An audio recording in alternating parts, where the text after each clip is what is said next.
नमस्कार, मैं डॉक्टर तिलक healing hands के इस हेल्थ एंड होप इनिशिएटिव में एक बार फिर आपके सम्मुख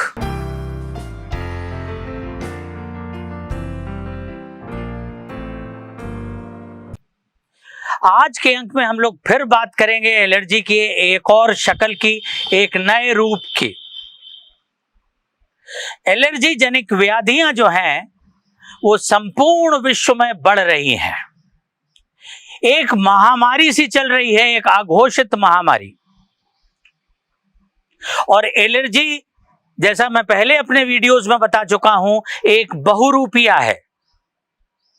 ये बहुत सी मुख्तलिफ शक्लों में हमारे सामने अपनी उपस्थिति दर्ज कराती है। आज हम बात करेंगे त्वचा की एलर्जी, जिसे हम एटोपिक डर्मेटाइटिस कहते हैं, उसके बारे में। ऐसे ढेर सारे लोग जिनकी खाल खुश्क होती है, ड्राई होती है, वो प्रायः एलर्जिक एटोपिक डर्मेटाइटिस के मरीज होते हैं।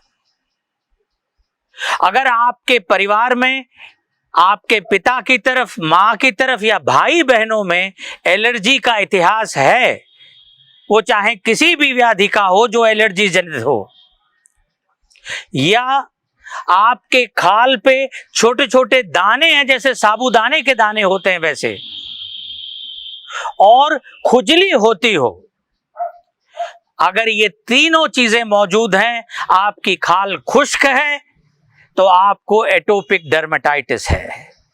जितनी जल्दी ये होना शुरू हो जाती है, इसकी तीव्रता उतनी ही ज्यादा होती है। तो ऐसे बच्चों में जिनके एटोपिक डर्मेटाइटिस जन्म से मिलती है, उनके कोहनी के अंदरूनी हिस्सों पे, उनके घुटनों के पिछले हिस्सों पर, उनके चेहरे पर, और अगर बच्चा घुटनों चलता है तो कई बार बाहर की तरफ उस हिस्से में भी जो घिसटने के सिलसिले में जमीन के संपर्क में आता है, वहां पर आपको लाल लाल दाने मिल सकते हैं, खुजली हो सकती है। ये एटोपिक डर्मेटाइटिस का लक्षण है। तो इसके लिए क्या करें? एक तो ये कि नहाने के बाद या बच्चे को नहलाने के बाद 3 मिनट के अंदर ही पूरे शरीर पर मॉइस्चराइजर का लेप कर दें। मॉइस्चराइजर मॉइस्चर को रिटेन्ड रखेगा और ये खुश्की कम होगी और उससे प्रदाह बचेगा। दूसरा, बच्चे को साबुन ना लगाया करें, कम से कम प्रयोग करें, क्योंकि उससे त्वचा के अंदर जो चिकनाई होती है वो हट जाती है और त्वचा के खुश्क होने की संभावना बढ़ जाती है। और जब इस्तेमाल भी करना हो तो कुछ खास साबुन आते हैं जिनका पीएच यानी उनकी अम्लता स्किन की अम्लता के बराबर होती है, स्किन के पीएच के बराबर होता है, और उनको, उन साबुन जैसी चीजों को हम सिंडेट कहते हैं। तो सिंडेट का इस्तेमाल करें। फिर यदि त्वचा में किसी जगह पर लाली आ गई है, दाने निकल आए हैं, प्रदाह शुरू हो गया है, तो वहां पे एंटी इन्फ्लेमेटरी क्रीम उसको लगाएं, जिससे जो प्रदाह पैदा हो गया है वो समाप्त हो सके।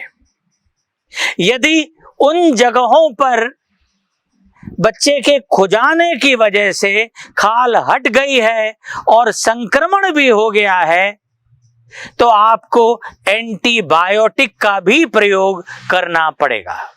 यदि आप ये निरंतर नियमित करेंगे तो इस तरह की समस्या आपके नियंत्रण में रहेगी और आपको कम से कम परेशान करेगी। ध्यान रखें, क्योंकि मामला त्वचा की खुश्की का है, इसलिए बरसात में जब नमी ज्यादा होती है इसकी समस्या कम होगी, और जाड़े में जब खुश्की ज्यादा होती है इसकी समस्या भी ज्यादा होगी। कुल मिला के आपकी त्वचा आपको एलर्जी जनित व्याधि से परेशान न करे, इस उम्मीद के साथ आपसे विदा लेता हूं। बहुत बहुत धन्यवाद।